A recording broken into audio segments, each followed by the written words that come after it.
উত্তর কোরিয়াকে চাপে ফেলতে যখন যুক্তরাষ্ট্র ও দক্ষিণ কোরিয়া সমুদ্রপথে একের পর এক সামরিক মহড়া দিচ্ছে, ঠিক তখনই সমুদ্রপথে দাপট দেখাতে হাজির কিম জং উন। এবার ওয়াশিংটন এবং সিউলের কপালে চিন্তার ভাঁজ ফেলে দিয়ে আরেক পিলে চমকানো ঘোষণা দিল কিম। পারমাণবিক অস্ত্রের ঘোষণার পর এবার তিনি জানালেন আগামী 5 বছর ধরে প্রতি বছর অন্তত 2টি যুদ্ধজাহাজ তৈরি করবেন তিনি।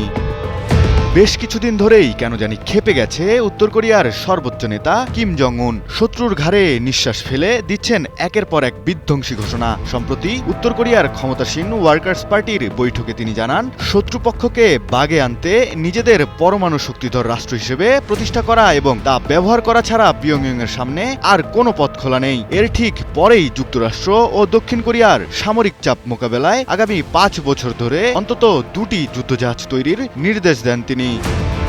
রাষ্ট্রীয় সংবাদ সংস্থা কেসিএনএ জানিয়েছে, দেশটির বন্দর নগরী নামাপোতে নতুন ডেস্ট্রয়ার চোহিয়নের কমিশনিং অনুষ্ঠানে এ ঘোষণা দেন কিম। কিমের পরিকল্পনা অনুযায়ী আগামী 5 বছর ধরে 2টি করে 5000 টন বা তার চেয়েও বড় ডেস্ট্রয়ার নির্মাণ করা হবে। আর এটিকে উত্তর কোরিয়ার নৌবাহিনীর ইতিহাসে সবচেয়ে উচ্চাভিলাষী যুদ্ধজাহাজ নির্মাণ কর্মসূচি হিসেবে দেখা হচ্ছে। যুদ্ধজাহাজ চোহিয়ন 14 মাসের বিভিন্ন নৌ ও সামরিক সক্ষমতা পরীক্ষায় সফল হয়েছে বলে দাবি করেছে পিয়ংইয়ং। কিম জং উন বলেন, একসময় উত্তর কোরিয়ার নৌবাহিনী ছিল সামরিক শক্তির সবচেয়ে দুর্বল অংশ, তবে এখন সেই অবস্থার পরিবর্তন হচ্ছে এবং ভবিষ্যতে এর সক্ষমতা হবে অসাধারণ ও কল্পনার অতীত। উত্তর কোরিয়া শুধু 5000 টনের যুদ্ধজাহাজেই থেমে থাকতে চায় না।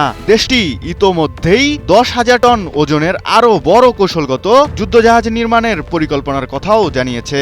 একই সঙ্গে নৌবাহিনীর পরমাণু সক্ষমতা বাড়ানোর কাজেও চলমান রয়েছে বলে জানিয়েছে কিম।